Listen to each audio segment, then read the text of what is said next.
নরসিংদীর মাধবদীতে মহিষাগুড়া ইউনিয়ন পরিষদের চেয়ারম্যান মুফতি কাউসার ও তার পালিত সন্ত্রাসী বাহিনীর দ্বারা সাংবাদিক নির্যাতনের প্রতিবাদে মানববন্ধন করছে মাধবদী প্রেস ক্লাব, মাধবদী থানা প্রেস ক্লাব, নরসিংদী জেলা রিপোর্টার্স ক্লাব ও নরসিংদী সাংবাদিক ইউনিয়ন সহ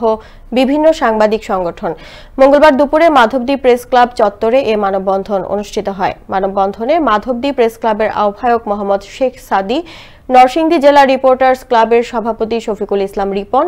নরসিংদী জেলা সাংবাদিক ইউনিয়নের সভাপতি শাহাদাত হোসেন রাজু, মাধবদী থানা প্রেস ক্লাবের সভাপতি আল আমিন সরকার বক্তব্য রাখেন। এর আগে সোমবার বিকেলে আনন্দ টিভির নরসিংদী প্রতিনিধি মনিরুজ্জামান, সাংবাদিক জাকারিয়া ও সাংবাদিক শাহিন মিয়া তথ্য সংগ্রহের জন্য মহিষাসুরা ইউনিয়ন পরিষদে গেলে মহিষাসুরা ইউনিয়ন পরিষদের চেয়ারম্যান মুফতি কাউসার আহমেদের নেতৃত্বে সন্ত্রাসী বাহিনী দিয়ে হামলা চালিয়ে তাদের ক্যামেরা, প্রাতিষ্ঠানিক বুম, নগদ টাকা ও আইডি কার্ড ছিনিয়ে নিয়ে তাদের মোটরসাইকেল ভাঙচুর করা হয় এবং তাদেরকে অস্ত্রের মুখে জিম্মি করে